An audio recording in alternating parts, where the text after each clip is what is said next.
But Secret Service, now they're sort of, they've got a rough gig, don't they? Just take bullets. Yeah, they get paid well though. I'm sure they get good danger money. Mm. And how often do they really have to? You've got to be on the ball the whole time, don't you? Yeah, you've got to be on the ball the whole time. You see them walking in front of him, and their eyes are darting around. They're looking at everybody, like T-1000s, scanning him, going, threat detected, that sort of stuff. That wouldn't be very fun. That'd be pretty stressful. You'd want to be paid for that. And they're onto them so quick, aren't they? When something happens, like even if someone, for example, faints or something, it's not, all of a sudden people are swinging in on chandeliers, abseiling in, popping out of the floor, like they're everywhere. Yeah. Oh, there was another thing that Reagan did, right? He was giving a speech on a stage and he's going, and that is why we must always work towards a more peaceful and blah, blah, blah. And you hear this bang sound, and without like looking or doing anything, he just goes, "Miss me." It's so crazy. And I think that was after he'd already been shot. Jesus. So he must have known there was no danger and he's having a bit of a laugh, right? Or do you reckon? That's all I can think. That he's got like a great sense of humor. Right? Here's the thing. If it's not a gun, you get to say, "Missed me," and everyone laughed, right? If it is a gun, you get to say, "Missed me," which they did. And if there's a guy sitting 150, 200 meters away and he's trying to kill the president like that, you know what I mean? Yeah. It's not, what can he do? Well, this is a good thing about... He says, "Miss me." It was really, really crazy. That is pretty nuts. I know he's going for re-election. I hope nothing happens to him, but you don't really need to take out old Joe Biden. Right. He's taken himself out. Right. His days They're are numbered. both very old, aren't they? They're both very old. They're both very old. They're both very old. But you don't want to go to prison forever for killing a man that's, halfway there.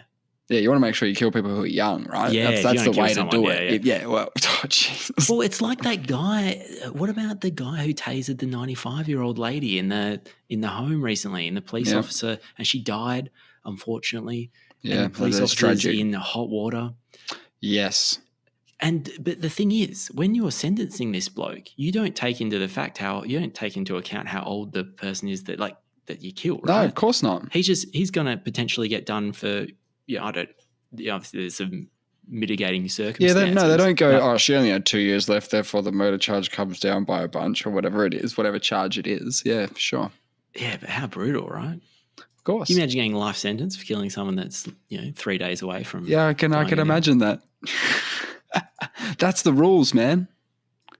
That's the rules. Yeah. And you shouldn't need to be told this, everybody, but you can't kill people.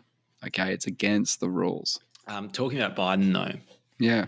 We were talking about last week the idea that perhaps he could be the GOAT of US politics because that he's been there forever. He's passed all this legislation. He's done it all. He's been the vice president. He's been the president. He's done it all. Right? He got elected before he was old enough to sit in the House or the Senate. Yes. So I'm kind of using basketball references here, but he got drafted straight out of college, which was unheard of at the time. Yes. In fact, he was too young. Exactly. They almost drafted a high schooler, Yes, to play with the big boys. He has never played college ball. Yeah. And people voted him in saying, we want to see this little kid go at the shacks of the day. Yep. Then he set the world record for the oldest president when he was elected in his last term. Yep. Yeah. How old was he? Like 83 or something like that? Something like that, yep.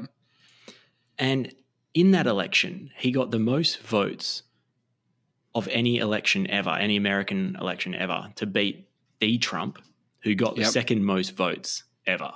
Yep. Massive. So he's beaten the best at their best. Right. Yes. I see your point. Yep. And beat a sitting president, for that matter.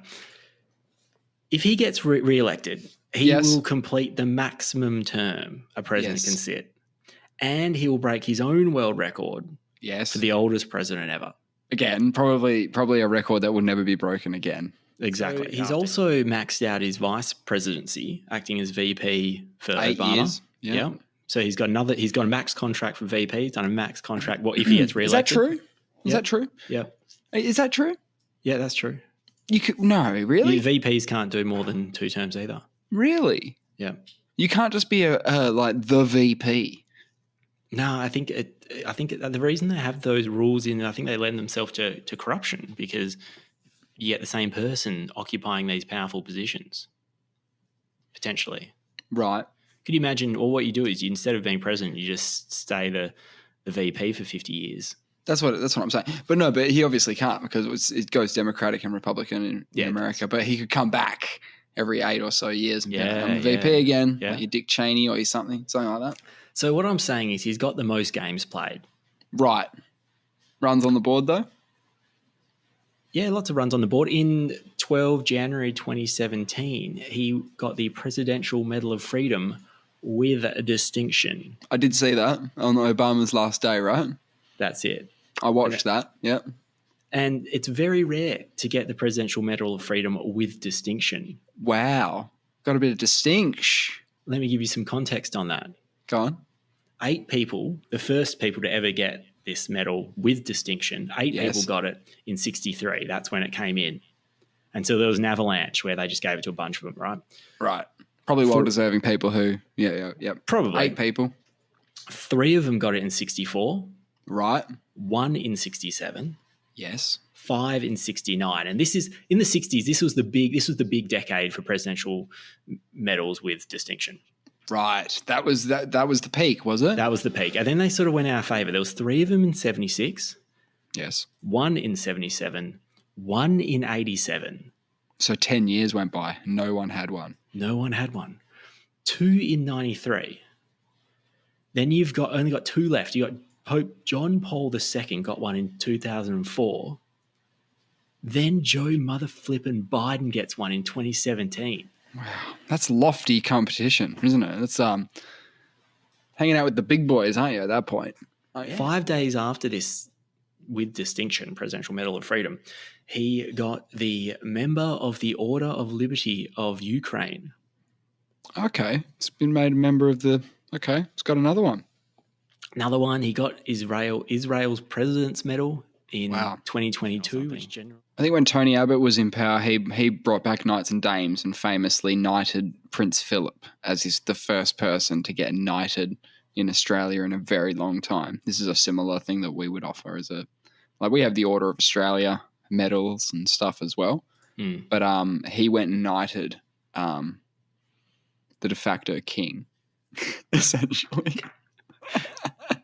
But at some point, go on Wikipedia and check out Joe Biden's list of awards and honours. Oh, he's probably got bundles, doesn't he? It's such a joke. He has honorary degrees from every university you can think of. Look at all his degrees. How does that work? Do you know how that works? No idea. What do you mean? Like, how does that work? I need to know how that works. I don't know. Look at all his awards. It's crazy.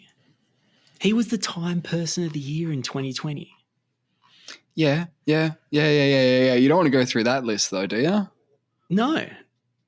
He is arguably the most prolific scorer US politics has ever seen. Yeah.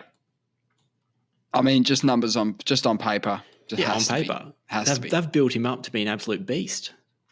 But he's a very old beast. He's a very old beast.